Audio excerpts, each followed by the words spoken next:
Now, building a home library for your child is absolutely essential if you ever want your child to form a love for reading. Remember, those who love to read, they learn more, they do more, and succeed in just about every endeavor they set their hearts and minds to. The child sitting in a corner binge-watching Peppa the Pig with an old iPad with mouth agape and bloodshot eyes as red as a couple of radishes? That image terrifies me, and I hope it sends a chill down your backside too. It never has to come to that. And never before in human history have we seen such a prolific explosion of children's literature. And the choices are endless. But with that said, I'm here to tell you that they're not all winners. And the amount of inappropriate trash seems to far outweigh the good these days.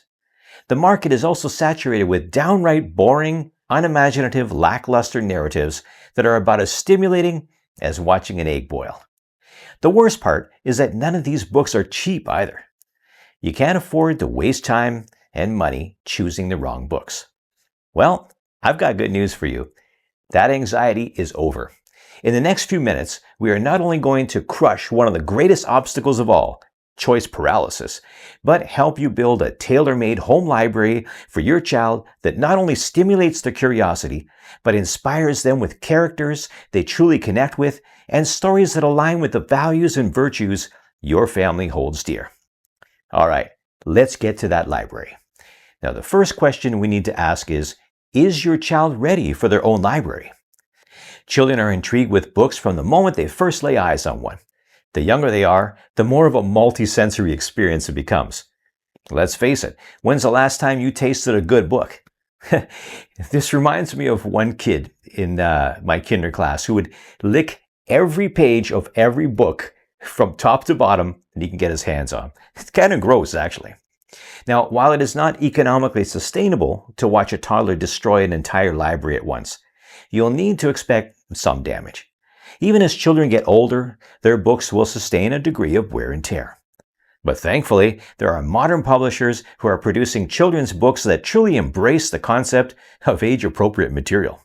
It seems like some of the cardboard they're using nowadays could stop a bullet. Now, the moment a child can prove that they can handle books with a reasonable degree of care and respect, it's time to invest in their home library.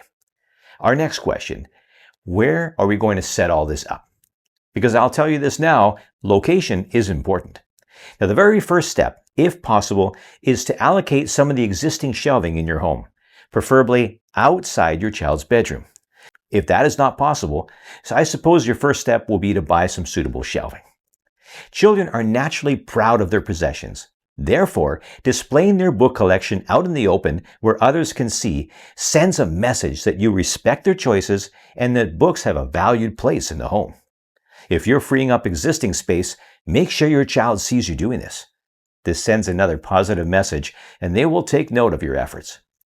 The next step is to fill those shelves. Choosing the best books. Now, I've been teaching nursery and kindergarten for over 20 years, and I have field tested my fair share of children's books. I have a personal list of favorites.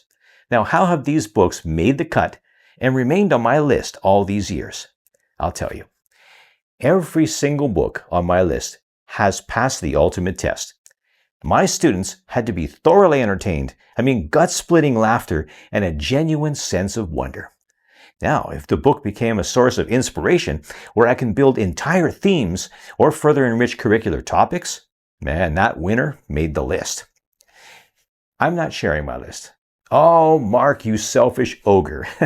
Well, beware of anyone who shares a list of their top 50 or 100 children's books. 9 times out of 10, all they've done is search Amazon for top sellers and shared an affiliate link for each book, hoping to make a commission from your sales. My list worked for me, but it may not work for you or your child. I will, however, share 2 of my current favorite children's book authors, Mo Willems and Oliver Jeffers. The links to their websites are in the description below. Sites like theirs and the Dr. Seuss site, look for that link as well, offer a generous host of free materials, worksheets, and crafts that complement their literature. In a sense, this can easily enable you to extend your child's literacy experience and help them form a love for books. Now, you've heard the expression, give a man a fish and he eats for a day. Teach him how to fish and he eats for a lifetime. let me show you how to make your own list of books and help you purchase a library full of books tailor-made to your child's tastes and interests. Let's start from within the home. Now, if your child already has books that they have taken a particular shine to, those go on the shelf first. If there are books in the home that your child has taken zero interest in, those go in a box, put them in the garage, donate them, throw them in your next yard sale. Those shelves must only be filled with what inspires, entertains, and encourages them to want more. If your child is used to reading in their room, we don't want to discourage that, but we want to ensure that all your efforts don't go to waste. When we let them stockpile books in their room, their personal library shelves run dry. You get what I'm saying, right? Okay, we've gathered and sorted what we already have in the home. Now it's time to buy new books. Buying additional books can be a terribly daunting task. There is so much material to choose from, and let's face it, books are not cheaper simply because they were made for children. We've learned the grim reality of that when shopping for children's clothing. One suggestion is to bring your child to your local library and let them explore the children's book section. This is your tax dollars at work. Now take particular note of the books they gravitate to.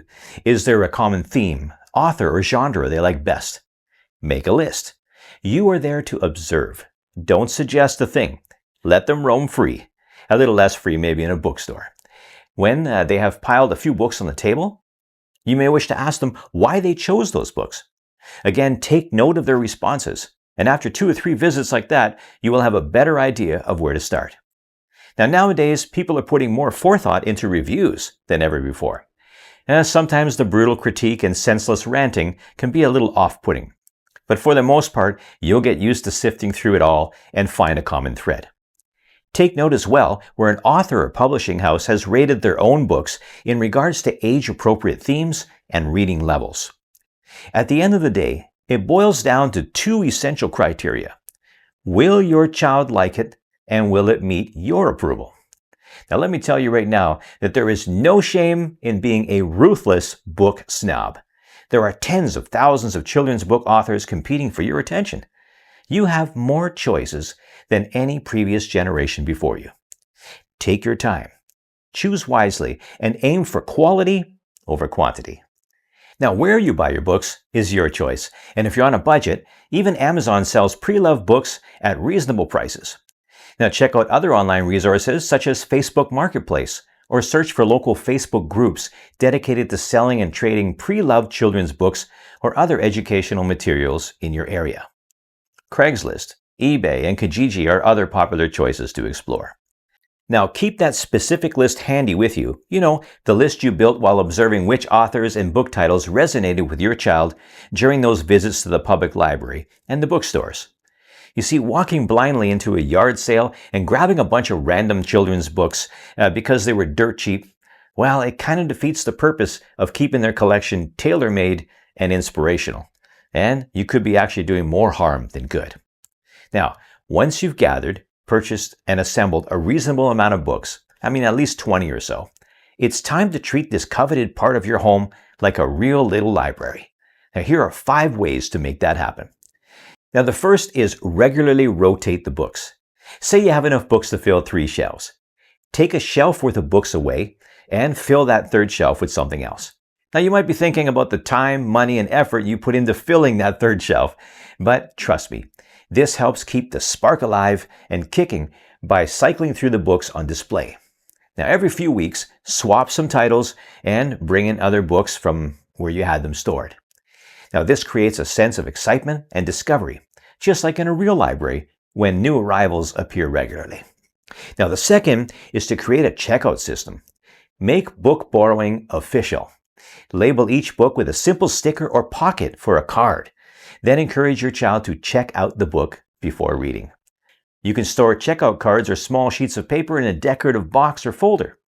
Not only is this fun, it also helps your child track what they're reading.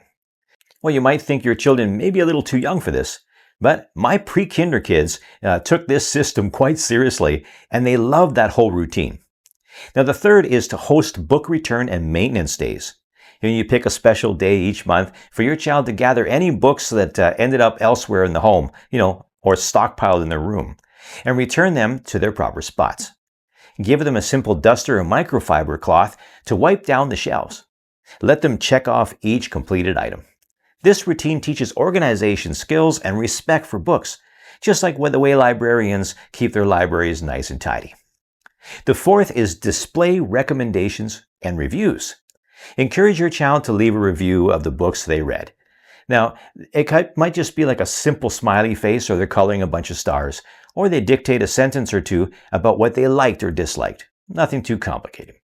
Then display these mini reviews on sticky notes or small note cards in a designated recommended reads section.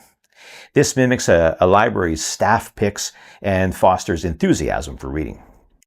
Now, the fifth is to incorporate themed events every once in a while.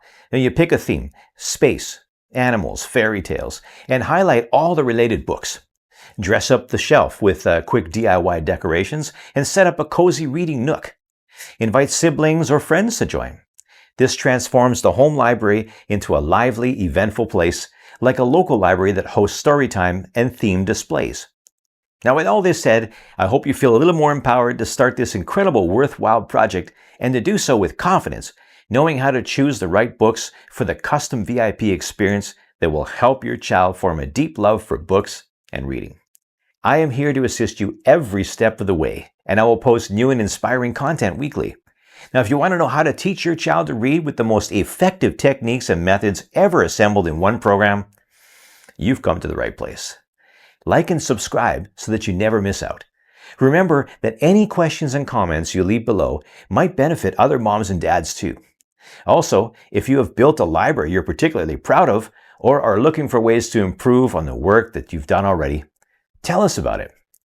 In the meantime, to all you lovely families out there, stay wonderful, and I'll see you next time.